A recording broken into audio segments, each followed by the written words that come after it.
السلام علیکم ورحمۃ اللہ وبرکاتہ۔ وضو کے بعد کی دعا۔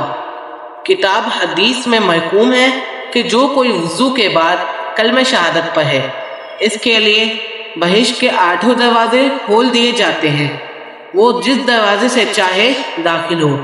وضو کی یہ دعا ہے: اللہم اجعلنی من التوابین